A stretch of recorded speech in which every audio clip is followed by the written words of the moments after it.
and I'm going to ask it in a complicated way, but it's not as complicated as Rada's question, I promise that. So, in thinking about the position of refusal, of sort of acceptance of the radical nothing, I think that in Charles Johnson's novel, Oxfording Tale, which he has a figure who is a coffin maker. He's this character named Red, the coffin maker, who is really the hero of the novel because he embraces this position, right? He escapes from the slave catcher because he desires nothing, right? And the only way one can be caught is to desire something. Right? So you have on the one hand this heroic figure. There's also the figure of the protagonist's first lover, who is an enslaved black woman whose body dissolves into illness, and she disappears from the novel, right? But she's also the person who kind of gives birth to the protagonist's conventional subjectivity. So what I'm really asking is, how can we think about differential ways of embracing that nothing that might be, that we can think of along the lines of gender? Well, in a weird way, I was kind of almost, already moving in that direction with the Shakespeare joke, the nothing that one makes much ado of, right? Well, I think I'm getting ready to say something that's probably not really actually a direct answer to the question, but it's definitely moving by way of the question. But I should be constrained to try to answer it, because there's two ways that sort of the question for me in initial sense, it feels like it shows up as a question of we need to attend to the differences of how this life of dispossession or this problematic having of nothingness operates, okay?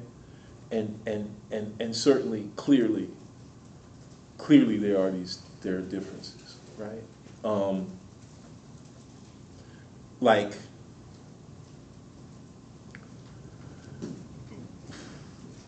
maybe the differences have to do with the brutally gendered ways in which nothingness as a mode of life is imposed upon people, right? And it's imposed in different ways. And I don't know what else to say other than that. Well, so that the first step in addressing the question is simply to acknowledge that differentiation. Okay? And it shows up in a bunch of different ways all the time, all throughout our literature. But then there's another address or aspect of the address of the question, which shows up at this level, which is that on the one hand, we talk about the differential ways in which this life of this experience of as it were being nothing operates. And then at the same time, there is this very specific way in which the kind of nothingness that I'm interested in is specifically is in the first instance bound up with the maternal. Okay. And in this sense, it's just a Spiller's formulation. Yeah. Okay. That it is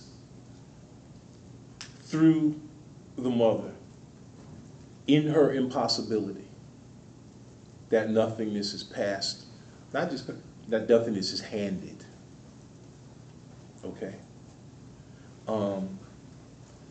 I love the way she says handed, because you always want to read it as handled, which is cool, because it's so much about touch and passing on something from handing, but handed also at the level of what it means in the radical absence of the possibility of inheritance, for something to be passed on and passed down.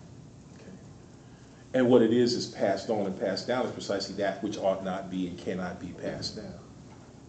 Which in the first instance manifests itself as a story, right? As a narrative that one operates within, right? Not just a story you tell, but a story that you're in. Okay. But this thing, it's handed through the mother. And there's nothing other than, and there's no point, it would be wrong, this is another point where it would be wrong to resolve that tension. In other words, I don't want to, on the one hand, I mean, this is cause, what's at stake is the differential way in which this responsibility has been apportioned, okay? Which turns out to be cause for both protest and celebration. It is the place productive of a terrible kind of laughter, right? So it is now this very specific maternal responsibility to formulate an analytic of flesh, right? Like Baby Suggs had to say that shit, okay? But she had to say it, because the man couldn't say that. She had to say it. You see, so, and you think, well, it's terrible that this responsibility is gendered. And yet at the same time, there's something precisely about the gendering of this responsibility that propels it, that gives it its force, And again, and there's nothing you can do except to say, this is horrible and unfair. And it is also, it strikes me at least that it's also irreducible as a responsibility. Now ultimately it strikes me as what that means is that you're not just passing on or passing down a story, but you're also passing on and passing down a set of maternal responsibilities, which I think ultimately, I mean, I wrote this thing called, I forget what the name of it is, but it was about Charles Mingus. And so Mingus he was real mad about two things, because he never felt like he was getting paid properly, right? So he was real pissed off at this moment, late 1950s, the rise of calypso music, right? Like, this is sort of horrible, kind of nasty, kind of anti-diasporic thing where there's this craze for calypso, and it was siphoning off money that he thought he was supposed to be getting. He was equally pissed off at Ornette Coleman, right? That's the problem of freedom. Yeah. And of course, and what he's doing is he's saying, and of course the way he insults Ornette Coleman is by calling him a calypso musician, right?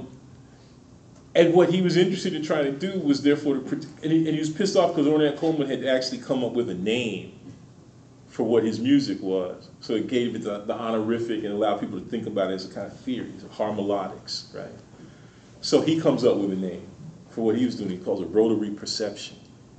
And it's this kind of cool theory of absence, because he's this virtuoso bassist, right? And what he wants to do is to have a kind of compositional practice that allows him not to be hamstrung by the traditional responsibilities of timekeeping for the bassist. Like, he hated horn players who couldn't uphold their rhythmic responsibilities. He was like, I'm not here to keep time for you, because I can do so much more than that, right? And what's important is that timekeeping function gets coded under the rubric of the domestic and the maternal. The bass player gets coded as a kind of housekeeper, as the one who keeps home together, right? And he hates that. He just rejects this, right, as a kind of thing. And what I'm saying is, this is problematic, right? But what's also at stake is it already encodes for us something like what we might call, and this is already again at work in Spillers. It's not just that you get this story handed to you by the mother. What the mother is handing to you is maternity, right? And the being able to hand maternity to the child, even if the child is male, is inseparable from the radical